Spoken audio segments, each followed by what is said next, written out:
Hey, it's Tony Byrne. This week I want to talk about online lenders and the experiences some of the people I've talked to have had with them, and then also some of the experiences people that I know working as lenders around the country have had with dealing with them and their clients. The first thing is what they're selling is a quick approval. Um, with the main one we all know of, I'm not going to name any names, is selling that they can get you approved in 8 minutes.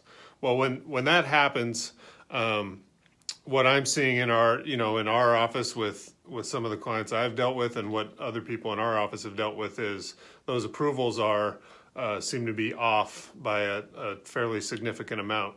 And why I think that is the application that you do with an online lender goes pretty quick, but and so it asks questions and it makes it a little bit easier. That's good, right? But it also doesn't ask the second and third level questions that could increase your income or improve your debt to income ratio or those kind of things. So you're not getting those out of an online lender when you're doing an 8-minute pre-approval.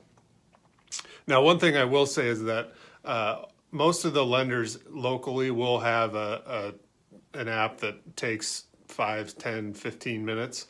And if you're in that situation where your file is that easy, you'll be able to get approved that quickly as well. Most people take about 24 hours to get their pre-approval done, unless it's a really challenging file. And I also think that's not a bad thing if it takes a little bit longer, because then it's going to be a smoother process down the road. One other concern I have is as a home buyer or potential home buyer, if an online lender tells you no, that doesn't always mean no. I see it all the time. I've actually pre-approved 4 or 5 clients already this year that have been told no by those online lenders. So don't consider that a no. When you're dealing with the amount of clients that some of those online lenders are, it's a conveyor belt. And they're just going to tell you no if it's hard and then move on to the next person.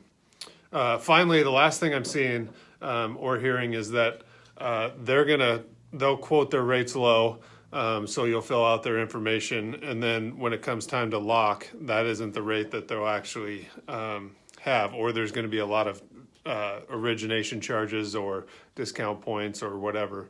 So what I suggest is, even if you want to go with that online lender, that's fine, but reach out to a local lender and have them review your deal, just to make sure the approval amount's correct, and make sure that those fees that you're not being overcharged for those fees. It's disappointing that happens, but it does happen, and it's worth a second look. I would be happy to look at things for you and see if we can obviously get you a better deal, or maybe get you pre-approved for a little bit more. Please share this. Obviously I don't have the advertising budget they do, but I think as word gets out, we need to help people get approved and get into the right loans. So have a great day. We'll talk to you soon.